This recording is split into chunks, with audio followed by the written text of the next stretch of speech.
All for joining us today. My name is Anup Tapase. I am a transportation planner at Metropolitan Transportation Commission, which is the regional transportation and land use planning and coordination agency for the 9-county Bay Area.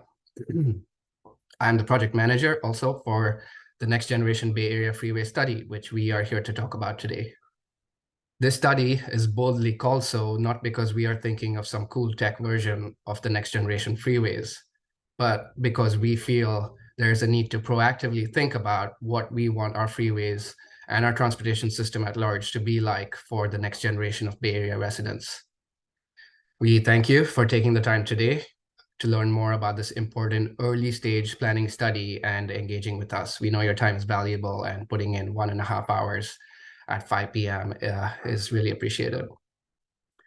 Pricing policy to manage congestion is really no small policy shift and will require years of planning, and furthermore, various actions ahead of any real-world implementation. The primary focus of this study is to understand if there are equitable and politically acceptable pathways forward that are centered on pricing, and then narrow down ideas for future studies. We all know it is really expensive to live and work in the Bay Area, and that the idea of additional tolling is not a popular conversation. We are not here to convince you to support pricing, but to provide you context from an initial scenario that we have developed, walk through potential benefits and burdens, and seek your input on how the scenario could be more effective and more equitable as we work towards building recommendations that we can eventually share with our elected officials. So at this point, I'll invite Dave Botton, Assistant Director in Regional Planning, to share some context before we get into the presentation. Good evening, everyone. And again, thank you so much for joining us today. While the team is going to provide more context in this evening's webinar, I do want to highlight the backdrop for this study.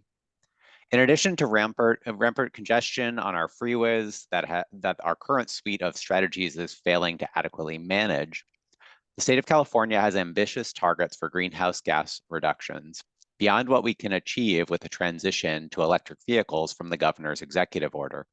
This means we need to reduce vehicle miles traveled. The Bay Area is not alone in exploring the feasibility of pricing to do just that. Los Angeles is actively studying pricing policy for implementation prior to 2030, as is the Portland, Oregon metropolitan region. Perhaps closest to implementation is New York City, where it may soon cost as much as $23 to drive into Lower Manhattan. Beyond this, a number of cities across the world have seen real-world, tangible benefits of pricing, with traffic reductions of 20 to 30% and travel time improvements in London, Stockholm, and Singapore. We know these cities are different from the Bay Area and that public transit in our region doesn't compare to those cities. So we need to look at what can make for a fair pricing policy in the Bay Area while investing in our transit system concurrently. Paying to use freeways is not a new concept in the United States. If you've driven on roads in New York, Massachusetts, Illinois, Florida, or Texas, you may know that there are a number of freeways that are not already paid for and require tolls to use.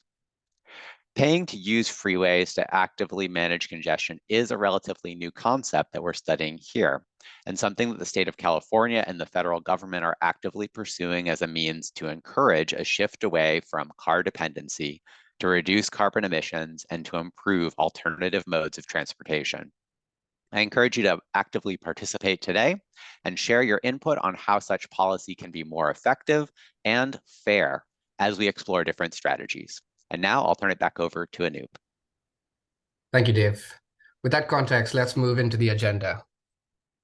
So we will start with some icebreakers to get you familiar with Mentimeter, which you will be using extensively in the latter half of this webinar. Alex, our public engagement lead, will provide additional background on why we're even exploring freeway pricing and walk through one of the scenarios that we are projecting. This will be a long presentation nearing about 25 minutes, but we feel it's essential to provide adequate context, and we encourage you to drop in questions as you may have them during this presentation in the Q&A box. We will pause for 10 minutes after that to answer some questions that come up, and then get into the main interactive part where we have some content to help you visualize what a pricing scenario could look like in 2035. And then we have some targeted questions to get your input. And finally, we'll wrap up.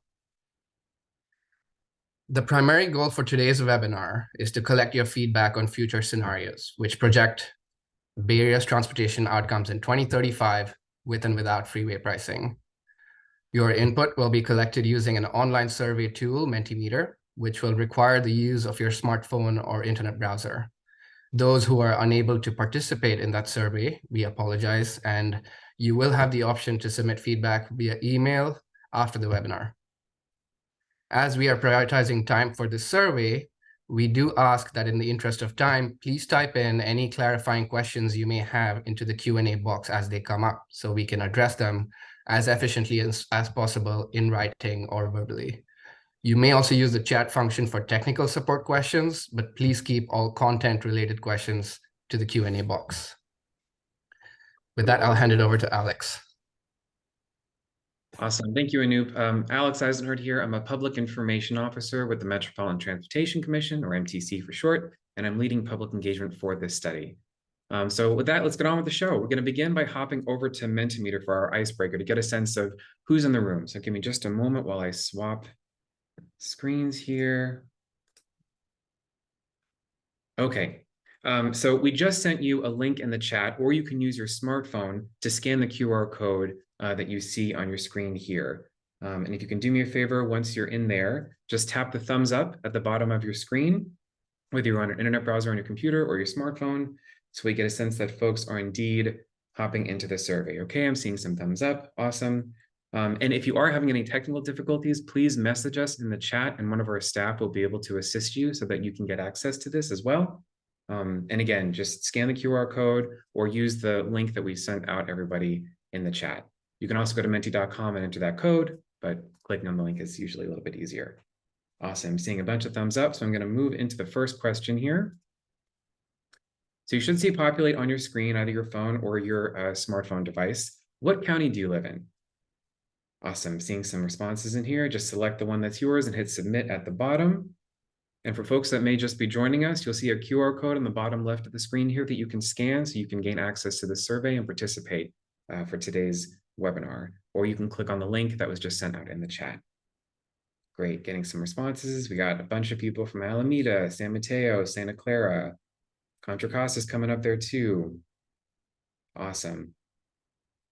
Thank you so much for that. And just as a reminder, folks, if for any of these questions that come up today, if you prefer not to answer, you can skip or just not answer. I think there's usually a skip option on any of these questions. They are not mandatory. It's optional for your participation. Great, some more answers coming in there. It looks like it's pretty solid in the 70s in terms of the number of people. Great, okay. So if you're still working on this question, you'll be able to complete it when I move on to the next slide on your own time and then progress forward. The next question is, which of the following best describes your affiliation? Are you a Bay Area resident? Do you work for an advocacy organization? Do you work for a transit agency, a local city or county?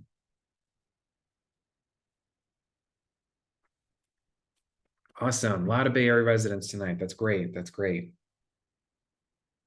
All right, we're at about 50 something participants. Let's see if we can get that up to 70.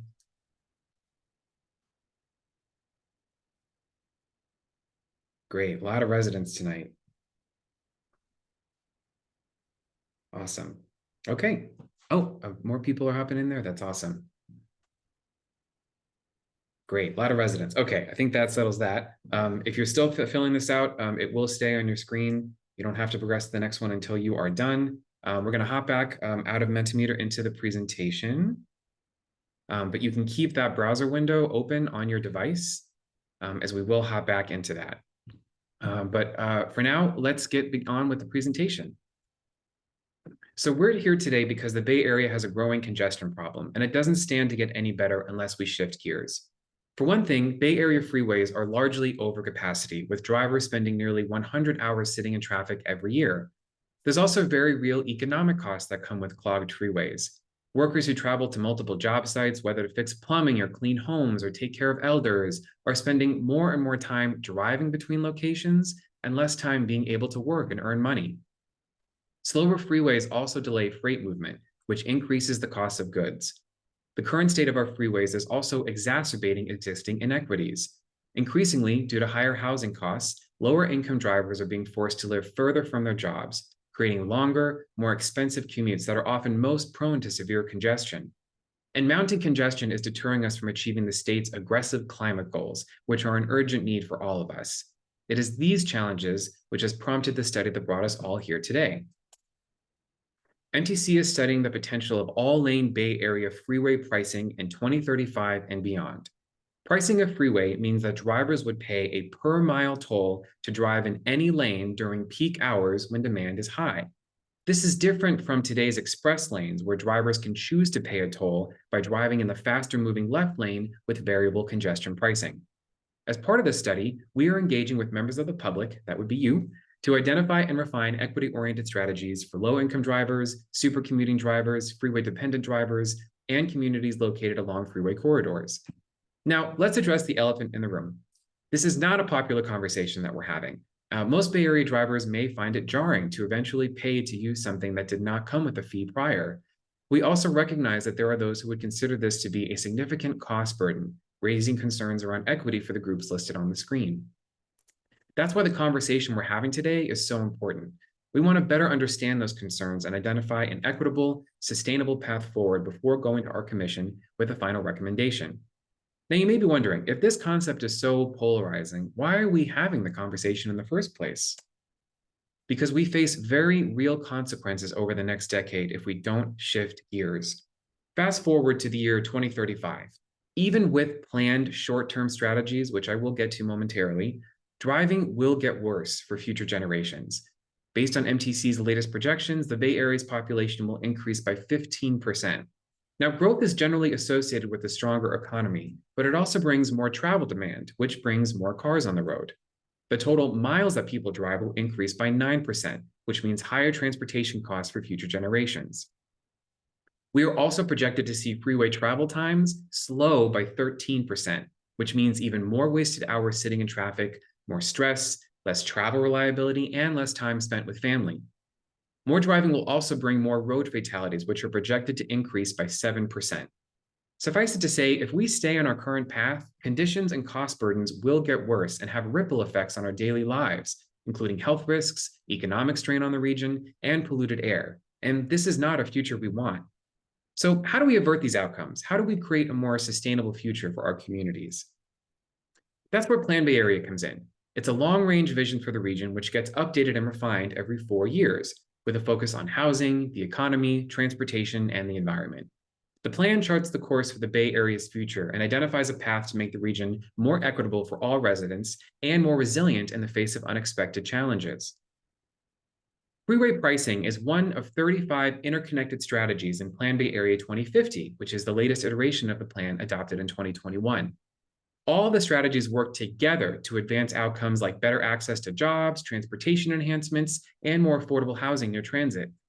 That is to say, freeway tolling by itself cannot solve the problem of congestion. The plan was designed for these strategies to operate in tandem with one another to achieve the most effective, equitable outcomes for all. This plan was adopted by our policymakers, elected officials, who recognize that addressing the transportation, housing, and climate needs of the region is no easy task. I want to emphasize that this study is not happening in isolation. While we examine this policy, there are a number of other strategies being implemented or developed by MTC and our partner agencies like city and county transportation authorities and public transit agencies like BART and Caltrain, along with local bus operators.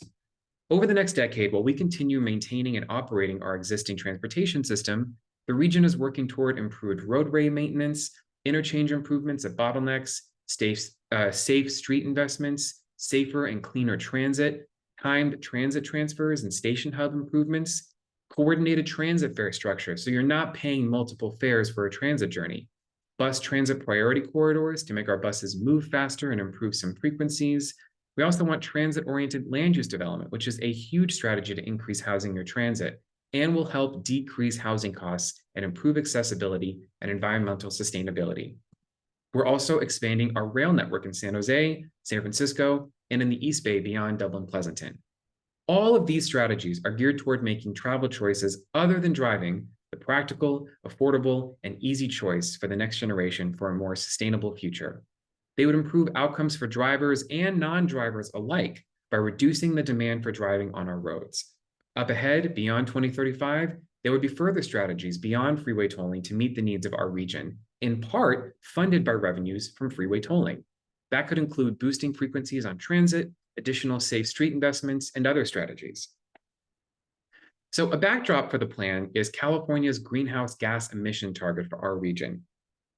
MTC is mandated to plan toward meeting the state's adopted Senate Bill 375 climate target, which is set at a 19% reduction compared to 2005 levels, which must be achieved by the year 2035. If we maintain the status quo with no new strategies, our region would see emissions increase by about 2%. Not good. If we were to implement all the planned strategies excluding freeway tolling, so this is things like increased housing and job densities near transit, major transit projects like BART to San Jose, bike and pedestrian investments, and strategies to encourage more telecommuting, our emission reductions would drop to 17% below 2005 levels. Close, but not quite there. Freeway pricing on its own is the single most effective strategy, which we forecast to bring an additional 3% reduction in emissions to help meet our target. Okay, so freeway pricing has the potential to make a significant positive climate impact. But how would it work? Let's start at a high level. The study is exploring the potential for all-lane tolling specifically on freeways with frequent parallel transit service. There are many specifics and variations on this model, such as toll rates, time of day, which we'll get to shortly. But fundamentally, pricing can benefit drivers and the region as a whole. First, it has the power to shift driving patterns by incentivizing more efficient, healthy, and sustainable ways to get around. The concept of freeway pricing as a congestion management tool is similar to how utility companies generally charge more to use electricity during peak hours to encourage people to run their major appliances off-peak when there's less demand for those resources. The goal with freeway pricing is not necessarily to shift everyone's driving behavior. We know many folks have inflexible driving patterns. Some of us need to transport equipment, drive the kids to school, or have inflexible work schedules. But there is a share of people who do have that flexibility, who don't have to use freeways during peak hours or can switch to transit. And even if a small share, say 5 to 15% of people, depending on the freeway, were to shift their travel patterns, freeways would work better for everyone. Second, pricing would enhance the transportation system by funding improvements to transportation for equity priority users and the population at large. It would also help advance our climate goals, as I shared on the previous slide. As part of the study's public engagement conducted last year, we identified and refined a set of goals for the future of our freeways that are guiding the study's analysis. We want our freeways to be reliable, efficient, affordable, reparative, and safe. Now, you may be wondering, how can freeways possibly be more affordable if we're talking about a new toll on all lanes? We recognize that low-income drivers will find it really challenging to afford a toll. Part of what we want to hear from you today is how we can reduce or perhaps even eliminate that burden with things like discounts, toll caps, credits, or exemptions. This study also acknowledges that many low-income communities have borne and continue to bear the brunt of freeway barriers in their neighborhoods. This study is also exploring how freeways can begin to support reparative infrastructure investments in light of the historic disinvestment in these communities. We are currently just past the midpoint of our study. In our first round of public engagement, we gauged perception of pricing and received some early input to build out pricing scenarios for analysis. The main things we heard were that people wanted less traffic on freeways, they wanted transit to work better, and they're frustrated with affordability in the region. People really wanted to understand how this would work, and they wanted to see data. Which brings us to the second round of engagement. Today, we're looking to receive your feedback on a specific pricing scenario to understand how we could improve it further and make it more equitable. As mentioned earlier, I want to highlight that this is an early stage planning study. Pricing will need a number of years of additional study. We are committed to moving forward only if pricing can advance equitable outcomes and feel that the earliest implementation of such a policy will be 2035.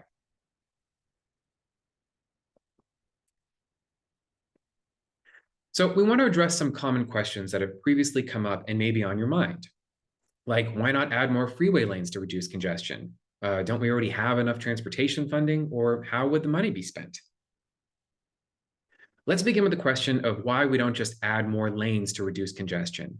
The simple answer is we've already tried that again and again and again, and it doesn't work. Wider freeways, double-decker highways, more bridges, none of it. Any reduction in traffic delays as a result of such efforts is short-lived and inevitably encourages more drivers to use those freeways, which clogs them right back up yet again. Perhaps the most iconic example of this concept is our very own Bay Bridge. Here in 1946, we see a heavy flow of cars driving across the upper deck of the Bay Bridge from Oakland into San Francisco. You got 3 lanes going west and 3 lanes going east. As for the lower deck, at the time, it was reserved for trucks, buses, and a streetcar network known as the Key System. As automobiles grew in popularity, it was decided that the lower deck would be converted to all eastbound car traffic, while the upper deck would serve westbound traffic. With the reconfiguration complete in 1963, the bridge went from offering 3 lanes of car traffic in each direction to 5 in each direction, nearly double the original car capacity. Perfect for 1963. Decades later, the Bay Bridge remains one of the region's most congested corridors. It's this vicious cycle that we need to break if we're to meaningfully address our congestion conundrum. More lanes are not the answer, and they are also very expensive. We need a new plan. Now, this example gets at part of how we've managed congestion, but not how we've paid for it.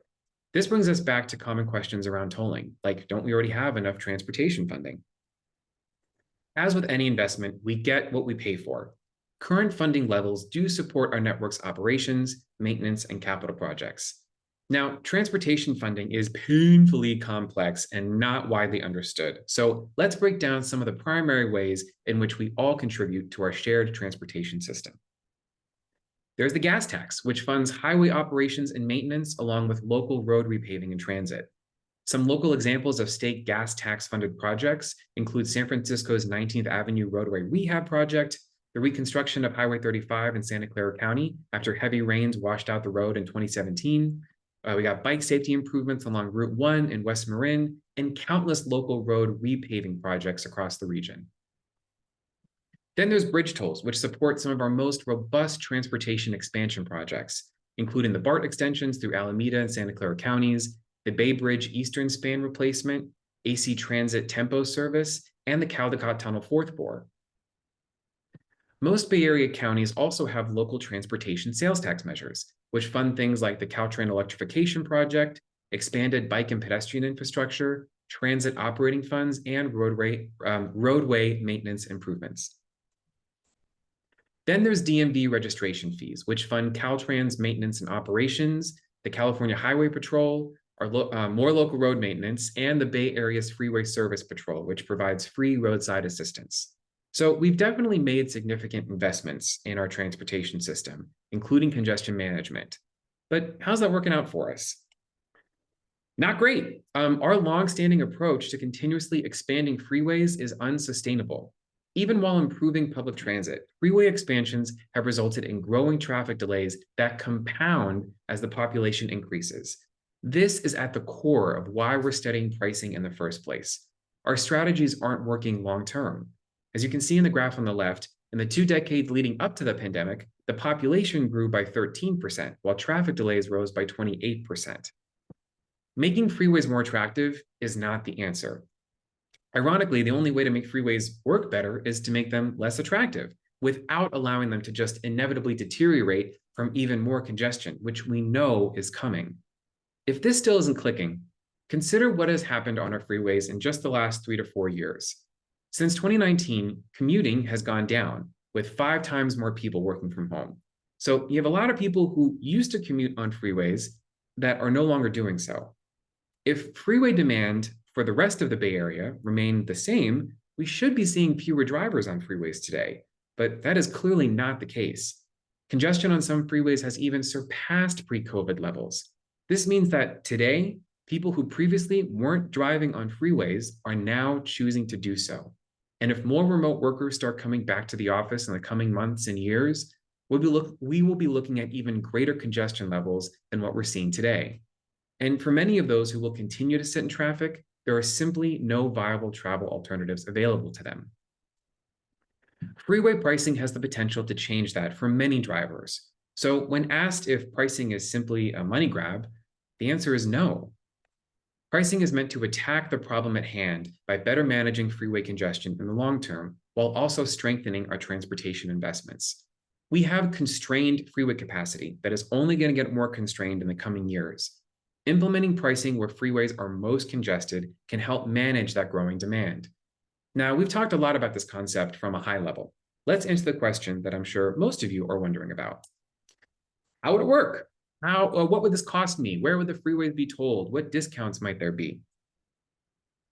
The first round of analysis for this study produced a 2035 scenario of what transportation would look like, both with and without tolling. Based on our engagement thus far, here's the pricing scenario that we modeled. We identified congested freeways with robust parallel transit service, either in existence today or transit that would exist by 2035, based on the roadmap laid out in Plan Bay Area 2050. Toll costs in the scenario ranged from 10 to 30 cents per mile, depending on the level of congestion. They would be highest in the peak period and peak direction of travel, and lower in the opposite direction of peak travel. Tolls would also be lower during off-peak weekday hours, with no tolls being charged on nights or weekends. Remember, the goal of tolling is not to raise revenue, but to manage congestion. So you wouldn't need to pay to drive if there were no congestion. In this scenario, we also included 50% discounts for very low income drivers, carpoolers with 3 or more occupants in the vehicle, and people living with disabilities. Now, we recognize that 50% may not be a sufficient discount for very low income drivers, and that is part of what we want to ask you to as part of today's discussion. So what were the outcomes of this scenario? The transportation outcomes were largely positive. This table shows examples of driving commute times in 2035 without freeway tolling on the left, compared to 2035 with freeway tolling on the right. As you can see, the travel time without freeway tolling is higher than the scenario with tolling. Region-wide, the 2035 pricing scenario also saw the number of freeway trips decrease by 20 to 40% during peak commute. It also saw up to 25% faster travel times on the busiest freeways and a 5% increase in regional transit ridership. One negative impact we've identified is that the tolls on freeways may result in some drivers choosing to use local streets.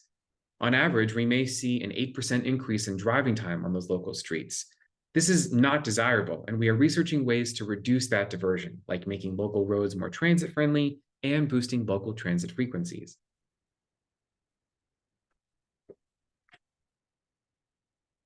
So how much money could tolling generate? And what would it be spent on? Revenues generated from freeway pricing would be over $1 billion annually. In the 2035 pricing scenario that we are presenting today, half of that money would go toward public transit. Investments would bring express bus service frequency up to 10 to 15 minutes during peak commute and introduce new frequent regional routes and high demand corridors that are not already served by BART or Caltrain. Local bus service would see 10-minute frequency on buses that connect to those same rail operators. 25% would go to local street investments like safety improvements, sidewalk and bike lane upgrades, and bus priority infrastructure. It would also fund contiguous freeway carpool lanes. 12.5% would be allocated to discounts on tolls and transit fare for low-income drivers, and the remaining 12.5% would be set aside to support reparative investments in freeway-adjacent, low-income communities where we know the infrastructure simply is not on par with that of higher-income communities. These could be investments such as urban greening, safer pedestrian crossings, and other community priorities. Now, what we're showing you here is one way the revenues could be spent. Part of what we want to hear from you today is whether this should be different and how you think the revenue should be invested based on your needs. Then there's the question of how this would affect low-income drivers. First, let's provide some context. About 50% of the Bay Area population is either very low or low income. These are folks earning below the median income in the Bay Area, which is $110,000 per year. When you compare that to the share of freeway drivers, lower income drivers make up just a third of peak hour freeway drivers. Higher income drivers represent a larger share of freeway drivers in the peak hours. Next, looking at who bears the toll cost, that skew becomes even greater when we project the share of toll revenue by income group. Higher income drivers are estimated to pay a higher share of tolls, while lower income drivers are projected to pay a lower share of tolls. While they represent nearly half the population, or 50% of the population, they pay 23% of the tolls. This smaller percentage of very low income drivers in particular, at 6%, presents an opportunity for targeted cost burden relief. In looking at how this would affect drivers of varying income levels, we provided a breakdown of projected monthly toll costs for drivers using freeways for varying distances and at varying congestion levels. So if we look at this table here, we see the two columns on the right, the full rate and then the discounted rate. And a reminder, the discount would apply to drivers with a household income of $55,000 or less, people with disabilities, and carpool drivers with 3 or more people in the vehicle. If you've got a driver who is driving only off-peak or only on weekends, they wouldn't pay any tolls. If you've got someone who is driving 10 miles a day, 2 days per week in a low congestion corridor, the monthly toll cost would add up to $10 a month or $5 if they qualify for the discount.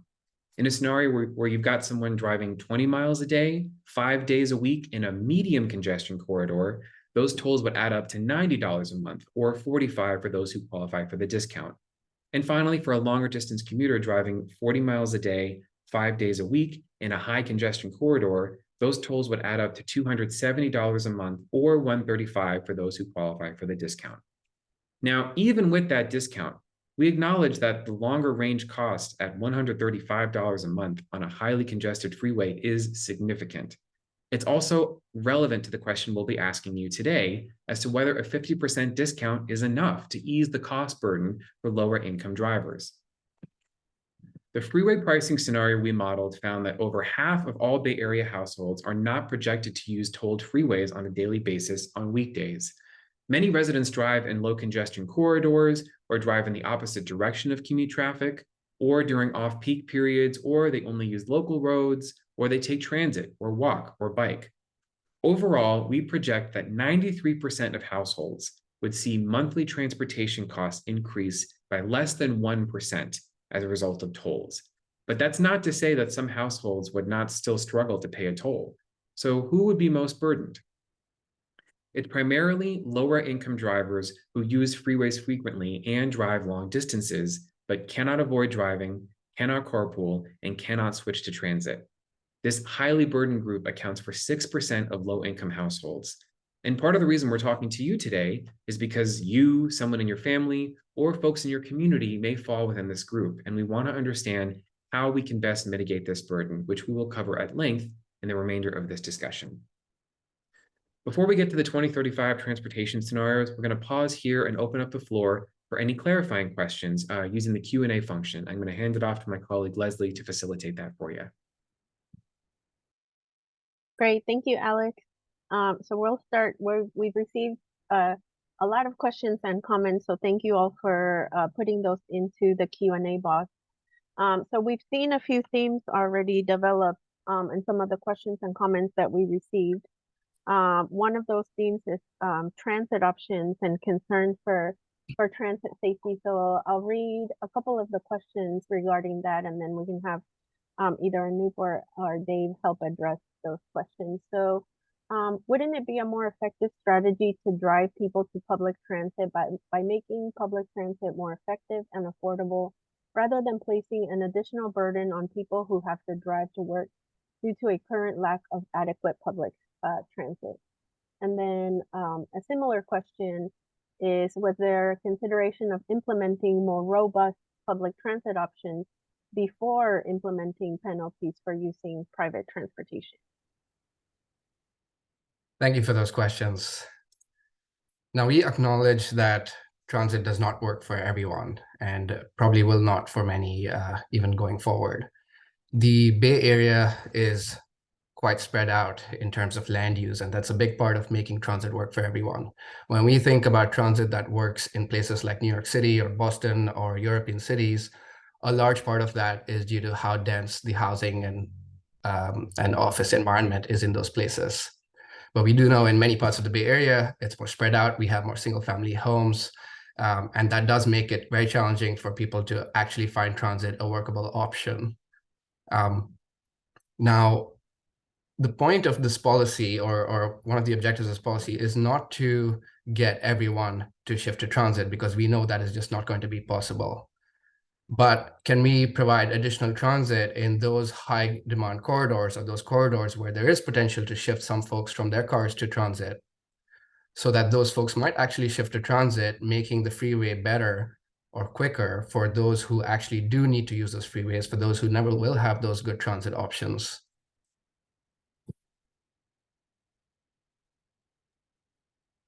Thanks so much, Anoop.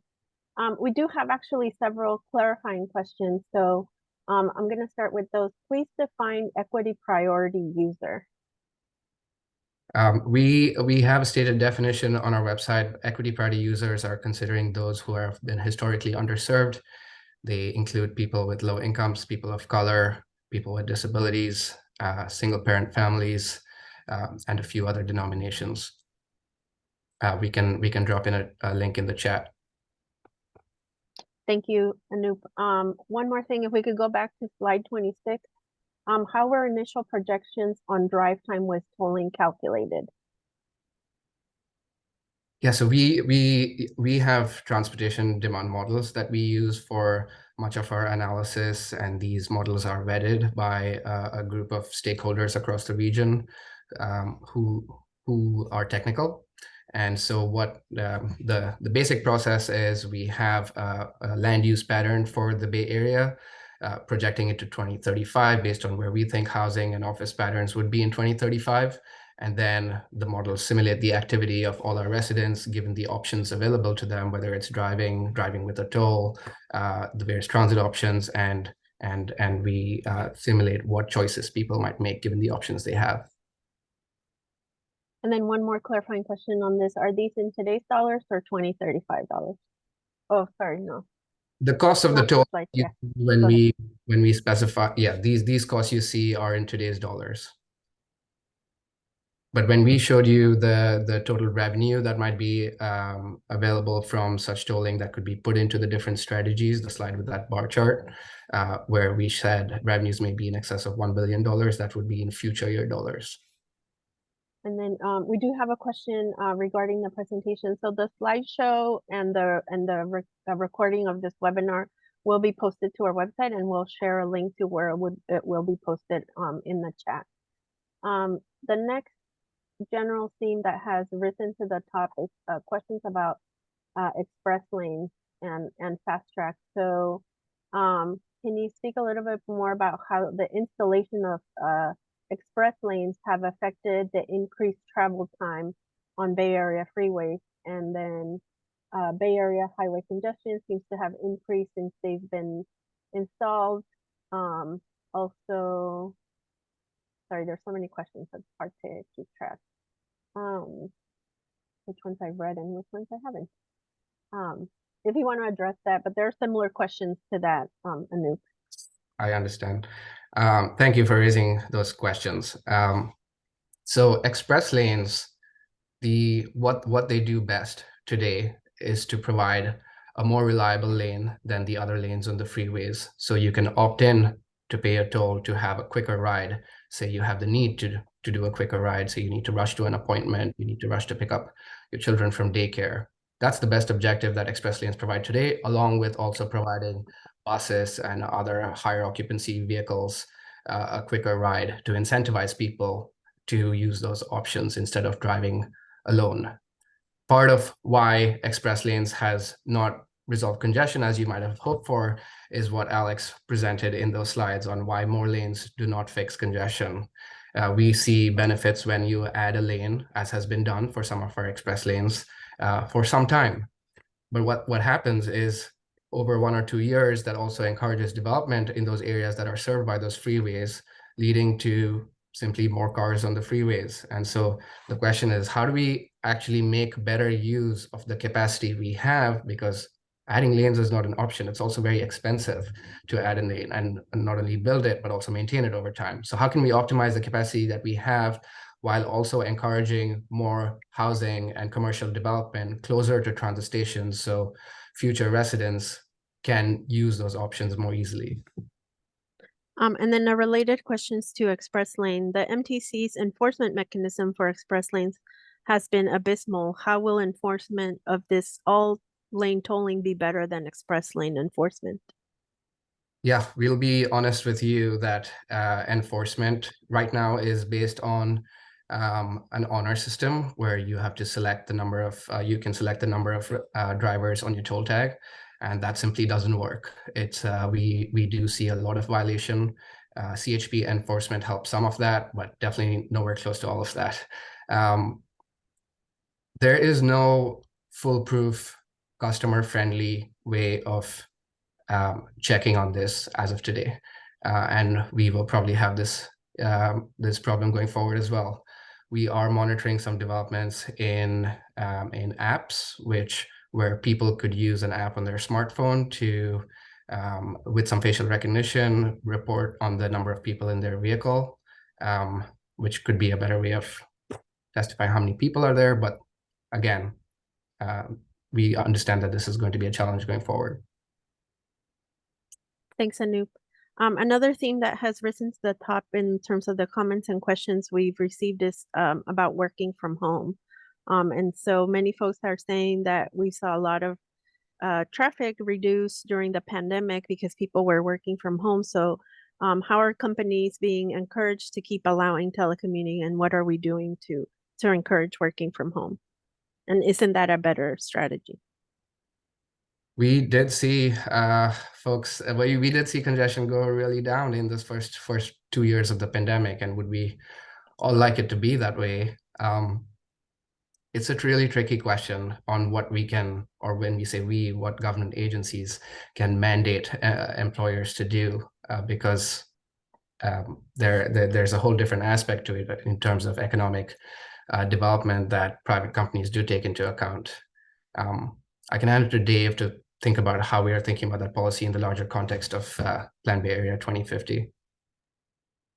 Thanks, Anoop. And it is a great question. Our most recently adopted long-range plan for the Bay Area did include a strategy to really encourage employers to continue those hybrid work programs, and also encourage their employees to use other forms of transportation like transit, walking, and biking. MTC does work closely with the Air District on a commuter benefits program, with telecommuting as one of the pillars of that effort. But we really are in a time period right now when it comes to working from home where we're observing how trends post-COVID are stabilizing and evolving. I think we'll have a better understanding of the policy landscape in that space as we move into the next few years.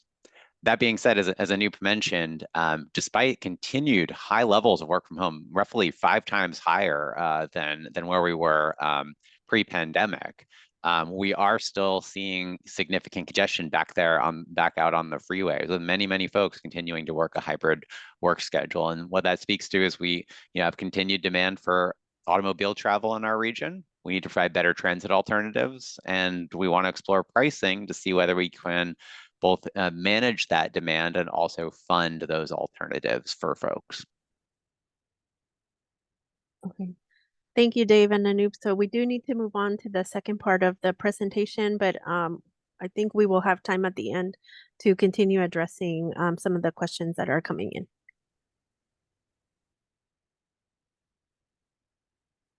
Okay, we do, let's say we have how many participants now? We have over 150 participants, close to 170. And so there are just going to be so many questions that are coming up, and we're doing what we can to answer them in text, but we'll also try and take some additional time towards the end of this presentation to cover some more questions. But thank you for your engagement. Now we want to move into our next section. And our objective here is to help us visualize what travel could be like in 2035, and then gauge your feelings. We have prepared 4 sample trips to show you what travel time and cost could look like today, what it might look like in 2035 without and with the freeway pricing scenario that we walked through earlier. And we think these examples can show you a little variety of how freeway tolling could change transportation outcomes in the region. So we want you to understand things like, how much will this cost me? How much time will I actually save with freeway pricing? How will my transit option improve? And then we'll pose a few questions to you through that Mentimeter to ask how you feel about this scenario. So let's get into that first example. This one is about driving from Antioch to San Francisco. And all these examples show you the peak morning hours on a typical weekday. Today, by driving this trip from Antioch to San Francisco, in a best case scenario, may take us 90 minutes or sometimes longer, even 2 hours. By transit, that journey may take about 90 minutes as well, which is on par with driving, considering that you have to drive a short distance to BART, wait for the BART, take the train, and also if your destination on the other side of the train is somewhat close to the BART station. We understand that's not the truth for many. In 2035, without pricing, we expect this driving time to get worse with more drivers on the freeway, expecting that to be about 100 minutes. The cost of this driving trip, part of it is the bridge toll, which would be about $8 with a planned increase in 2025 on the Bay Bridge toll, but also the cost of gas and wear and tear of the vehicle, which is in the magnitude of about $16 for this length of a journey. And this is not counting for ownership and insurance costs.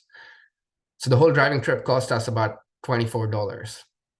Transit, the alternatives available today is $9, and in 2035 is $9.90 minutes. Now getting to the scenario in 2035 with pricing. This freeway is a very congested freeway along the 4, the 680, the 24, and in this scenario would be tolled at the higher end of the range we showed earlier, you remember, from 10 to 30 cents. So this would be about 30 cents a mile for a total of $11, taking your total drive cost up to $35. For drivers with very low incomes, there would be a 50% discount, so that toll would be $5.50. So for that $11 or $5 cost, you're saving 20 minutes in your drive time. So I encourage you to think about maybe you have a similar commute sitting in bumper to bumper traffic in the morning and thinking how much you might value your time and having that traffic be a little more free flow, getting back 20 minutes each day every time you commute. As mentioned earlier, the travel time savings are not the only benefit from this tolling. We are thinking about how the tolling revenues can be reinvested into other things as well. We don't envision much improvement in this corridor given the already existing BART train, so not much improvement in your travel time. However, revenues from tolls across the region do go into those investments we walked through earlier, like road safety, like other transit improvements that I'll give you an example of, discounts for low-income drivers, and reparative investments in low-income freeway-adjacent communities. Let's move to the second example, which is a commute from Vallejo to downtown Oakland. By driving, best case scenario, this may take 45 minutes, sometimes up to an hour and a half. And while you don't pay a bridge toll on the way to Oakland, you still incur a cost on the way back of $7. By transit, this may take about 75 minutes, and that includes walking a bit to an express bus that comes about every 30 minutes or 1 hour, taking that bus, transferring to BART, and then taking the BART and then walking to your final destination. In 2035, without pricing, we expect that best case scenario of drive time to increase a bit to 50 minutes. Your total driving cost is about $17, including the toll. For $8, you could take the transit option, which would remain fairly similar in 2035. Now getting into the scenario with pricing. Again, the I-80 freeway is a high congestion corridor, would be tolled at about 30 cents a mile. So for a total toll cost of $5. So your total driving cost goes up to $22. For drivers with low incomes, that would be slightly lower. Looking at transit, revenues from tolling in this corridor could be reinvested into making those express buses more frequent. Currently, they come at about every 30 minutes or 1 hour. But if they came at every 10 minutes instead of that, you need to plan less to arrive at the right time to not miss your bus. And for the same $8, that total trip may come down about 15% to 60 minutes. So in sum, you're driving getting a bit more expensive with $5, but saving you 10 minutes, but also a more frequent express bus to make some folks choose that option so that the driving gets better for the rest of us. Third, let's move towards the South Bay. This example is from East Oakland to Palo Alto, also a long journey. Best case scenario driving, that may take about 65 minutes today. So in 2035, with no pricing, that drive time would remain similar, we feel, in this corridor. It costs you about $8 for the bridge toll and an additional $11 for fuel and maintenance, total of $19. Again, this is not even counting all the other ownership costs of a car. For transit, let's assume you are able to drive from that part of East Oakland to BART. So you would drive to BART, wait for the train, ride it to Union City, then get off, wait for the Dumbarton Express bus that comes again every half hour to Palo Alto. That total journey would take about 90 minutes for a $10 fare. In 2035 with pricing, there's a new toll of $4 on this corridor, and your drive time may not change significantly, although we think there's a potential for decrease if we refine the toll rates in our analysis. On the transit side, this is one of those corridors that is a high demand corridor, but not currently directly served by BART or Caltrain. So revenues from tolling across the region would be reinvested into new express bus routes on such high demand corridors operating at 10-minute frequencies. So if you are still able to drive to that express bus stop, that journey would drop to 65 minutes with a one-seat ride for the same total fare, which makes it now on par with your driving trip. So again, as I said earlier, we don't think transit is going to improve across the region everywhere, but there are certain locations where it can, and if it can encourage some folks to shift out of cars, that may make the freeways better for those who really need to use the freeways. Let's get to our last example, which is from San Carlos to San Jose. We're showing you an example where neither your origin or destination is right next to the Caltrain stop. Today, this drive would take about 35 minutes in the peak hours, maybe longer, 40 minutes. Transit journey takes much longer, 75 minutes, involving taking a bus to the Caltrain, waiting for the train, riding the train, then waiting for another bus to get to your destination. With no pricing, we expect congestion to worsen on this corridor to be about 45 minutes. And your transit journey also doesn't get much better. With pricing, we also don't expect the transit journey to get much better. Revenues from reinvestments do go into making feeder buses into Caltrain a little more frequent. Instead of arriving every 20 minutes, they come every 10 minutes. So you may save about 5 minutes of waiting time. And really what this goes to try and do is there are folks that are just not, are not able to own cars. And we're trying to, this may make the transit option a little more quicker for them. On the driving side, for a toll of $6 or half of that for very low income drivers would save about 20% again, or 10 minutes. And those kind of savings you might see along the length of this 101 corridor. So those are some examples. I hope you start to get a picture. We're not trying to paint a rosy picture of what happens. We're trying to also paint a picture of what really things could be like in 2035 without major policy, and what could be some benefits of it. So on the next slide, we want to provide a refresher before we get into our survey questions here, reminding you of all these tolling across the region would generate some revenues. We shared one scenario of how those revenues could be reinvested. 50% of that was to transit, where it would increase express bus frequencies to 10 or 15 minutes, also 10 minutes on major feeder buses, and introduce about 5 to 10 new regional routes in high demand corridors. 25% would go to road improvements, primarily focusing on safety. And the half of the remainder would go into supporting discounts for low income drivers, and the other half for investments in freeway adjacent low income communities, trying to improve infrastructure there to bring them on par with higher income communities.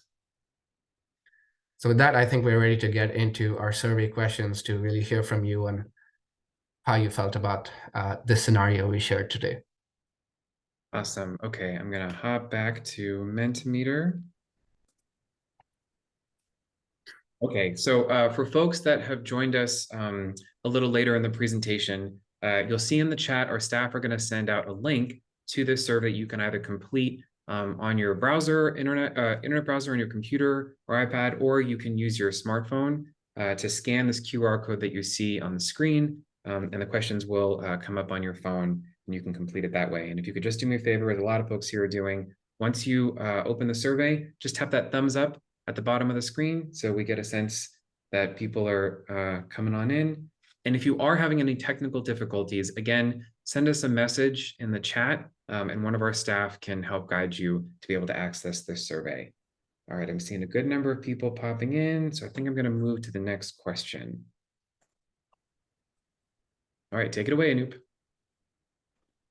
So our first question, given the transportation outcomes we shared with you of this freeway pricing scenario in 2035, do you feel the overall benefits, so the benefits, not just the travel time savings, but also the reinvestment of the revenues and the climate benefits, would be worth the added cost of tolls?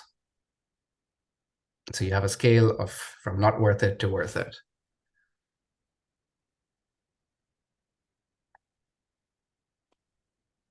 And with that scale, if you're on your smartphone, you can just click and drag it across. It's on a scale of 1 to 5 between not worth it and worth it, and then hit submit. You should have an option to skip it if you'd rather not answer, or you can just not answer and wait till we get to the next question. And again, for folks just joining us, the same QR code is on the bottom left of the screen. You can scan that to be able to gain access and participate, or click on the link in the chat. Thanks, Alex. So this question was asking you whether you felt this entire scenario that we painted in 2035 felt worth the additional cost of the tolls. And we are seeing a rating of about 2.5. I think 3 would have been the midpoint. So we're seeing more folks leading towards not worth it. And a good number of people have selected 0, as you can see on that chart. Shall we move to the next question, Alex? Sounds good. And for those that are still completing this, you can do so before moving on to the next slide, and it'll prompt you to be able to move forward when you're ready. So while the last question asked you about the full scenario, we are asking in this question, how much you would value each of those transportation benefits if it meant having to pay up to 30 cents per mile on congested freeways. Remember, it's 30 cents per mile in the peak periods, in the peak direction of travel on congested freeways. The toll range was 10 to 30 cents per mile. It could be lower at 10 cents if you're in the off-peak period or in the opposite direction of travel. It could be 0 tolls in the evenings and weekends. The higher end of the range would be only on the really congested freeways in the peak direction of travel in peak hours. So we're trying to understand here, if those were all the benefits we projected from this freeway pricing scenario, how you value each of them. And same question as before, it's a rating scale, but multiple things. So it operates the exact same way. You just take that dot and drag it across left or right. So we're seeing only one of them past the midpoint, seeing some value in it. Most folks still feel all these benefits are not providing as much value to them based on their personal experiences. Still a lot of folks saying there's no value to each of these improvements if they had to pay that toll. All right, let's move on to the next question, please. So now we're asking, it's an open-ended response. If those other transportation benefits we mentioned did not have much value to you, what other transportation benefits would you want to see if it meant having to pay up to a 30 cent per mile in tolls on congested freeways? Now, we know that many of you or many of us may not even want to see any toll, but the question we're asking here is, if it meant there was a toll that you would have to pay on the freeways, what is that transportation benefits that you might want to see most that might make that tolling feel worth it? And we'll give folks a couple extra moments to write in their answers. And you can submit multiple responses to this. I believe there might be a character count, so it's totally fine if you want to submit multiple.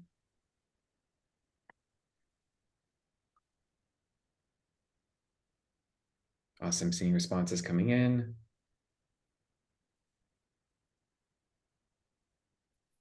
We'll give this a little more time since people are typing out responses.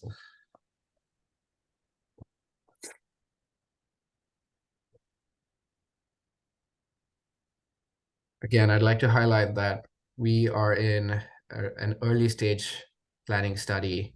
We're trying to understand what could make a proposal more fair, more effective, more equitable. And so for that, this question is asking what kind of transportation benefits may even make it feel like a toll is worth it. And if this minute or two that we're giving folks is not enough time to get your thoughts together, again, we will present an option to be able to email us afterwards if you want more time to get your thoughts together on this. But we're just at about 80. It's creeping up slowly, maybe just 10 more seconds to give people to let people submit comments. And again, you can keep writing in and then hit submit when you're ready once we move on to the next slide.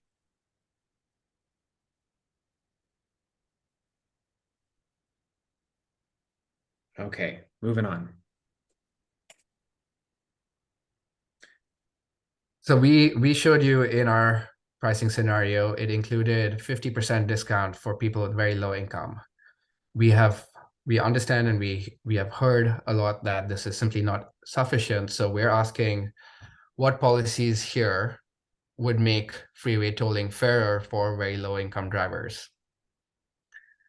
So part of those options are a larger discount, a full exemption from tolls capped at $30 per month.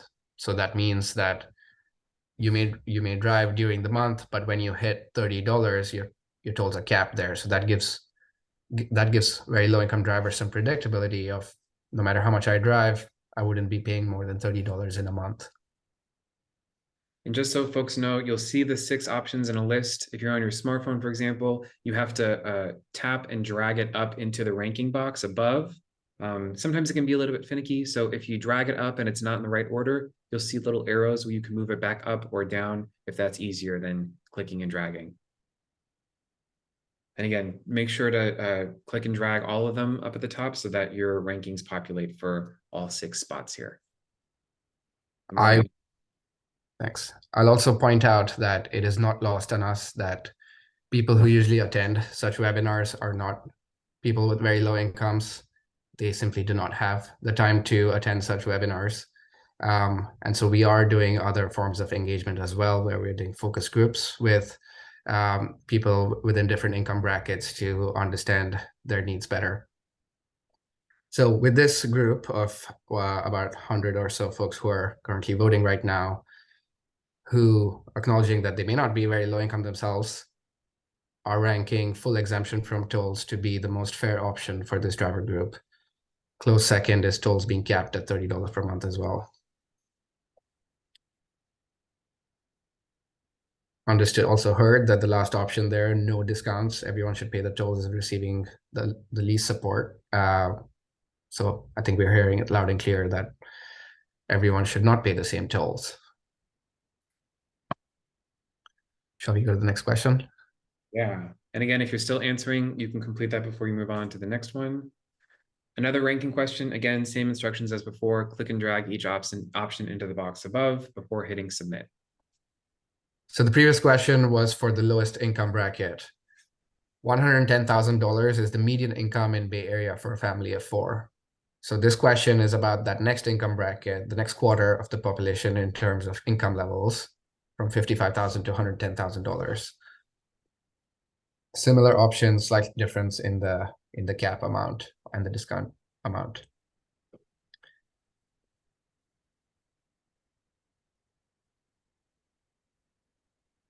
So I didn't speak to the one that is currently ranked number 2, the $50 monthly advance credits to be used to tolls or transit fares. We have heard that some might prefer such an option because it provides kind of a basic transportation income that people can use flexibly towards tolls or transit fares.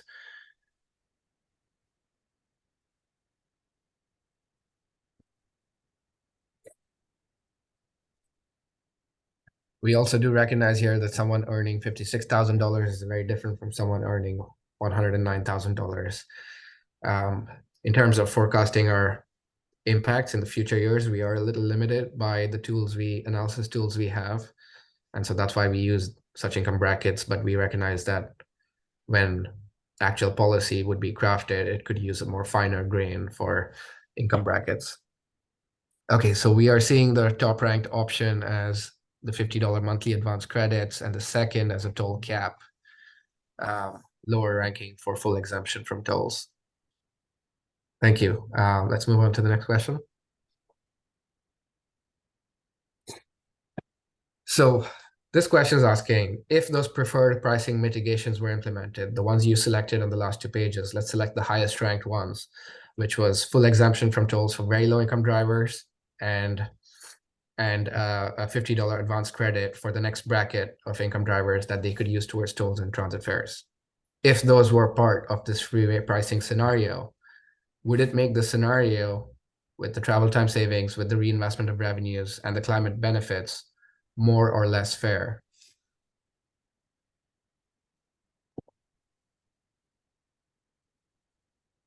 All right, we're at about half of the respondents coming in so far. 3/4.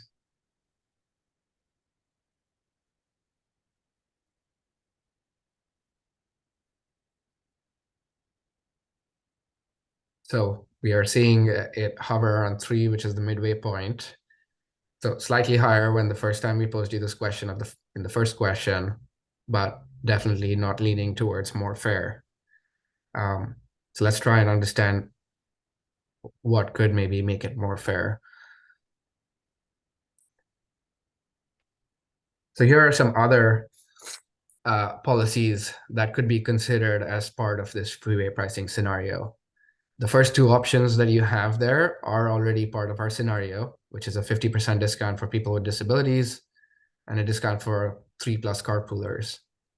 We have some other options listed out there, and you can select from a scale of strongly disagree to strongly agree. What is your level of support for these policies?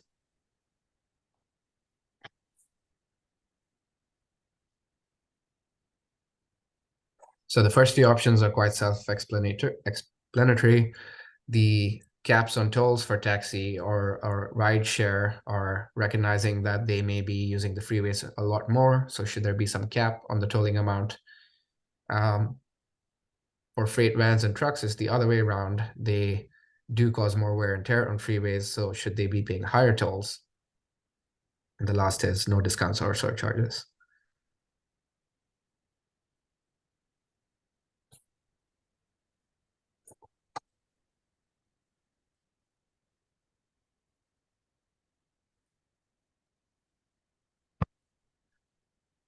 So looking at the scoring here, the first 4 are receiving an average score of higher. But again, like as with previous questions, we are seeing some folks tailored on the top rating and some folks tailored more on the bottom rating. A little more disagreement for the caps on tolls for taxi and rideshare, as well as the higher tolls on freight vans and trucks. And by the way, if Okay. folks have any clarifying questions on any of these that are coming up, please feel free to use the Q&A function, but not the chat. We're using the chat just for technical support. Again, bring those to the Q&A, please, and thank you.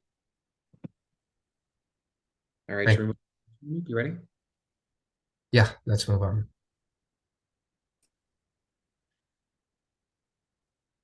So the question here is, given the added cost of the tolling on freeways, if you were to picture yourself in 2035, are you likely to consider commuting by transit rather than driving? Again, we acknowledge that transit is not a reliable or a real option for many folks. So we wouldn't be surprised if many folks selected not likely, but want to understand here, if with that added cost of tolling and you did have some transit option that could work for you, are you a little more likely to select transit now? Awesome, just about at everybody. Again, similar to some of the first few questions, we're seeing more folks on the left end and more folks on the right end, and not as many in the middle ratings. So some folks would be very likely given the added cost of the toll, and many folks would not be likely, imagining because that transit option would never work for them. I'm going to jump to the next question in the interest of time, Anoop. Go ahead. So if you currently drive in the mornings and evenings for your commute, please rank which of these factors would most likely motivate you to switch your commute from driving to transit. So for some, the cost of freeway tolls may be sufficient, like you indicated in the last question. For others, do any of these other factors make you motivate to switch from driving to transit? And we recognize that some could still select none. You would never switch to transit.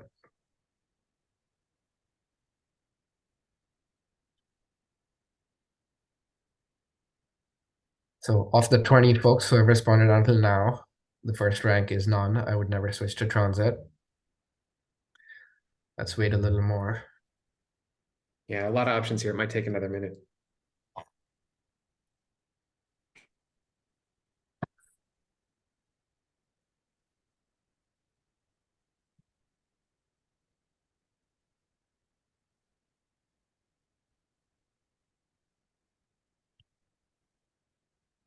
Again, as I said earlier, we understand that not everyone is going to be able to switch to transit, but are trying to understand what might make some folks switch to transit so that not just things improve for those people taking transit, but things also improve for those drivers who do need to use the freeway, but could now experience fewer cars on the road.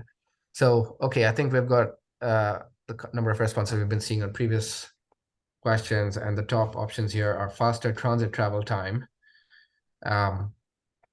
So part of improving those frequencies on the buses is to enable that faster transit travel time. Also, new expanded transit routes, improved transit frequencies, and that none option, I would never switch to transit, at fourth. So some things that could help motivate people switch to transit. Seems like the cost of freeway tolls is the bottom answer there. Okay, let's move to the next question, please. Are there any other factors, again, open-ended response, any other factors that would further motivate you to consider commuting by transit rather than driving?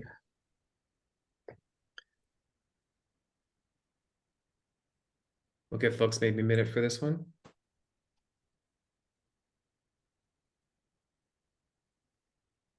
I think we have to acknowledge the reality here that we have heard time and again that people want less traffic on freeways.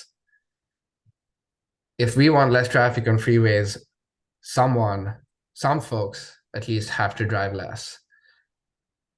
And so the question we're asking here is that, could that person be you? And if yes, what would motivate you to consider commuting by transit?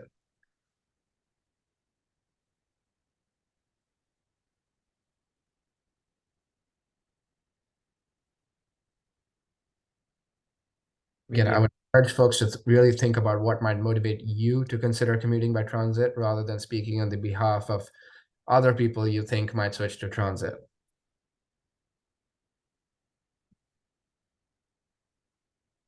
Got about half folks responding, maybe another 20 seconds or so. Yeah.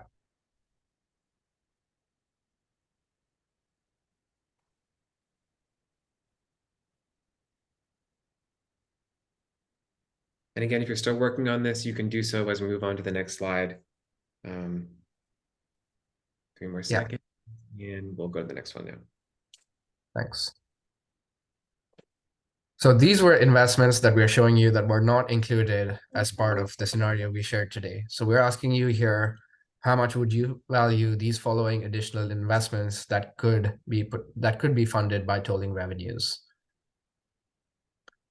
These are investments that we have heard in other listening sessions that are more popular among what people would like to be funded by tolling revenues. So we're asking this group as well, how much would you value each of these investments?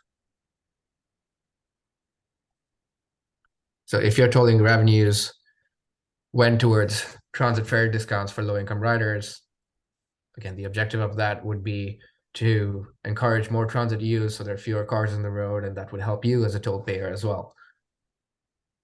Or would you want that funding to go towards transit safety improvements? Or would you want to go towards freeway or local street pavement conditions? Would that make the tolling feel more valuable to you?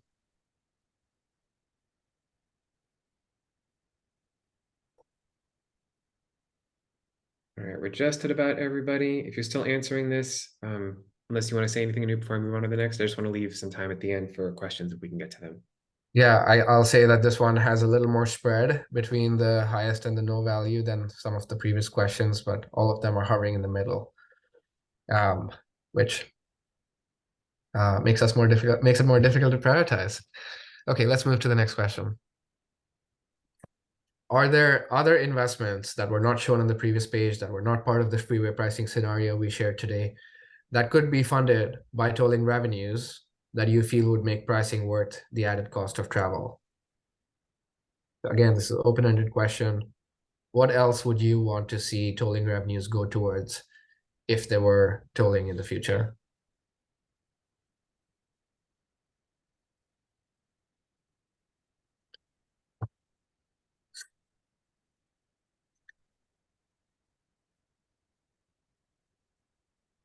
Answers trickling in.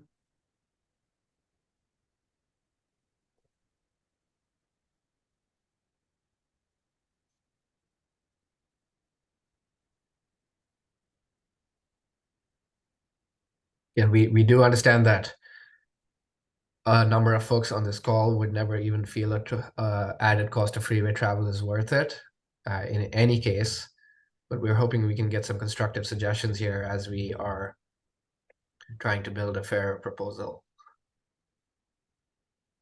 All right, we're at about half the group right now. Give it maybe another 10 seconds or so we have time for questions. I think we just have one more after this, and then we can hop right back.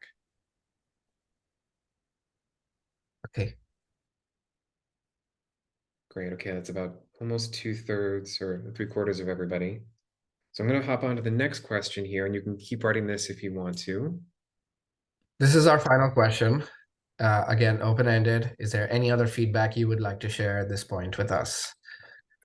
Again, this is an open-ended question.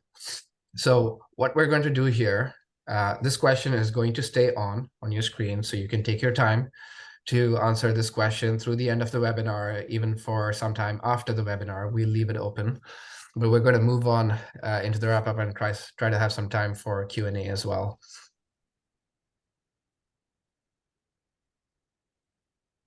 Leslie, do you want to suggest a few more questions? Yes, sorry about that. Okay, so one of the other things that has risen to the top is the issue of safety, both the concerns about using transit because of safety concerns, but also how this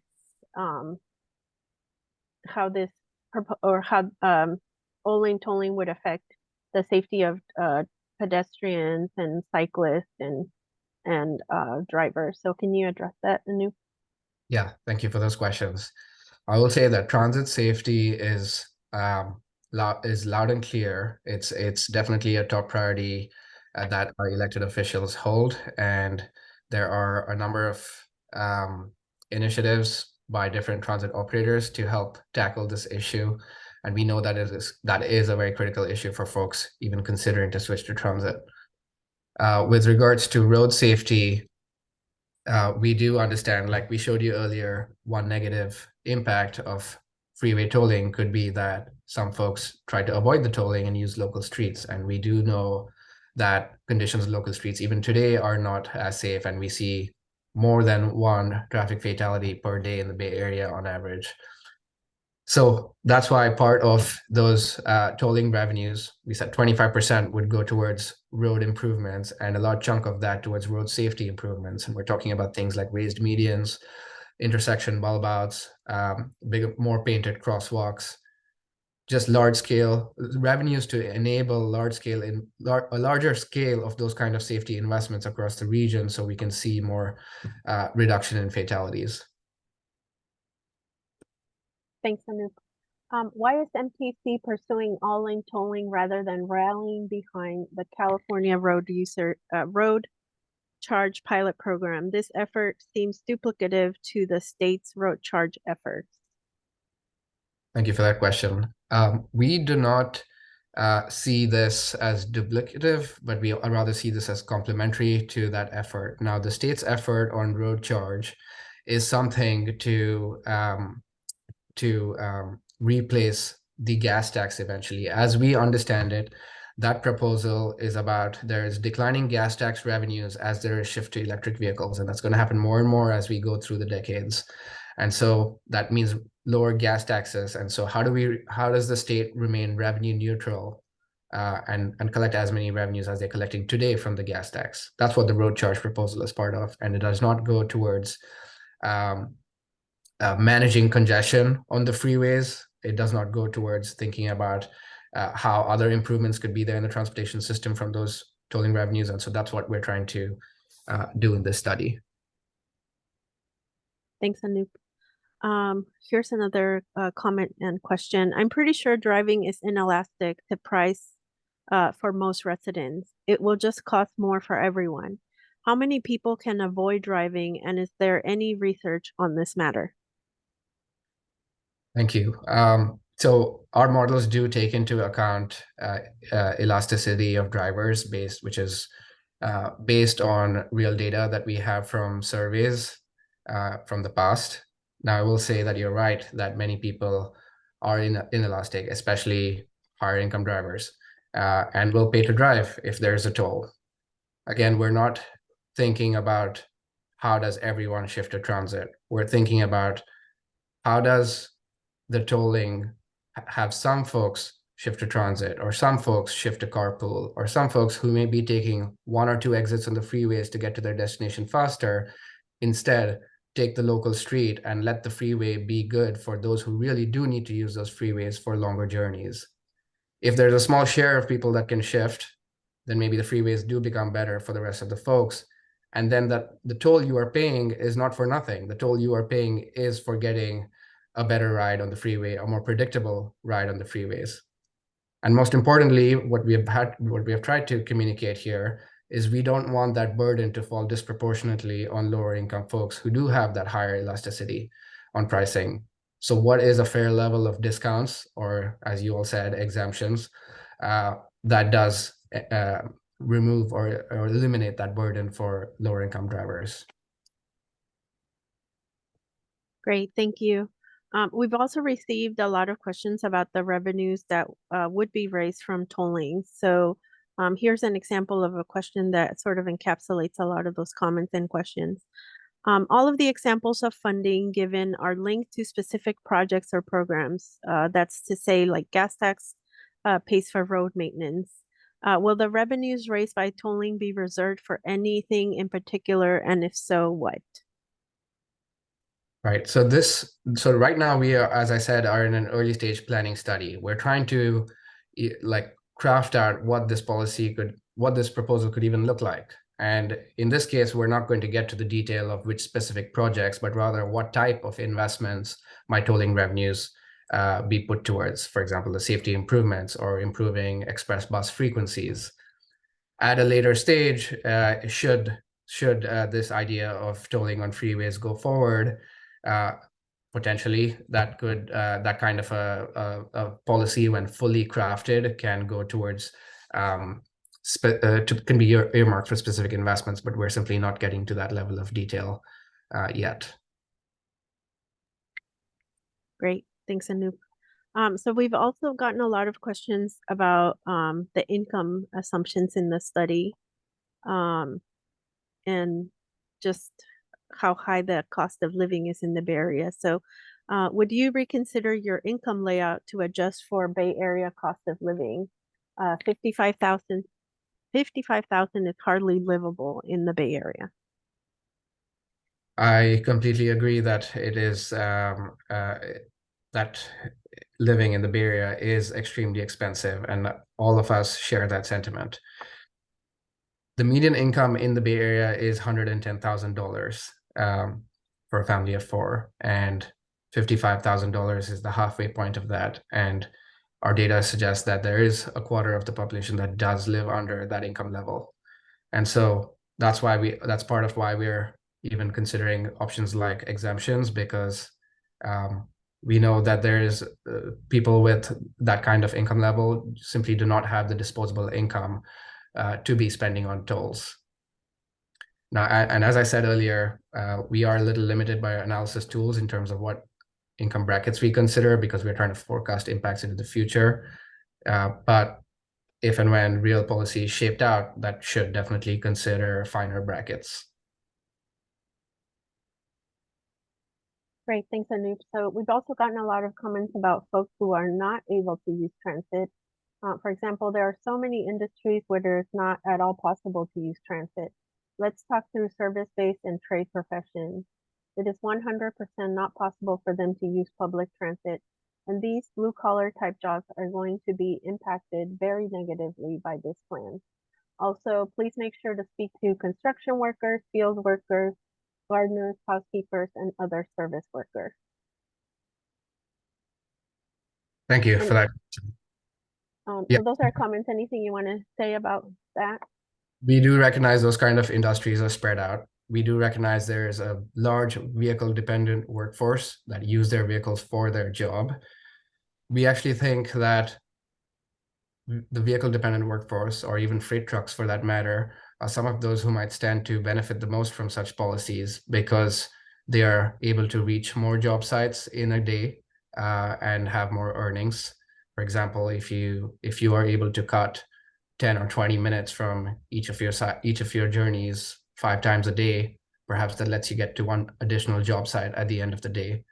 And then as it goes for blue-collar factory workers who we understand are not in transit accessible locations, again, I don't think we are trying to say that we're trying to move them to transit. We're definitely not saying that. We recognize that they will have to use their cars. They will need to depend on their cars. But again, can the freeways be made better for them? Because they do really need to use the freeways, but there are some other folks who perhaps don't need to be on the freeway in the peak hour because they could go to that grocery store in the off-peak hours, or they could carpool with another person and therefore decreasing another car on the road. Great, Okay. thank you, Anu. Yeah, We have a couple minutes left, so. Okay, again, I will repeat myself. There are so many questions we have in the Q&A box. We try to get to some of those in writing and some of those verbally, but we understand that we won't be able to answer all of them. Please do know that your sentiments are heard. We do go through all comments received and all comments you also send us by email, and try to extract the sentiment and ideas that you give us to refine a policy proposal and communicate that upwards to our elected officials. With that, I want to wrap up by telling you what our next steps are. So we are going to gather these learnings from everything we hear from you today, and not just this webinar activity, but also those focus group discussions we're doing, the polls we're conducting, to determine how we should refine these scenarios for the next round of analysis. We will then reanalyze those scenarios and forecast travel outcomes, benefits, and burdens again, and then come up with recommendations if they are equitable and effective, and share that with our policymakers to help narrow future efforts and inform the next regional long-range plan, which is known as Plan Barrier 2050 Plus, that you may have heard of. Note that a recording of this webinar will be posted on the website, and you can always continue to post additional comments or questions by email to info@bayareametro.gov. And with that, we will close it out. If you look at the chat, links to some of what we just mentioned are right in there. We've also got a survey so that you can provide feedback on how we did in this evening's webinar, and provide your feedback so that we can improve for the future. And with that, I will give folks maybe another 5 seconds to click on any of those links in the chat before I end the webinar. Thank you all so much for your time this evening. Thank you very much.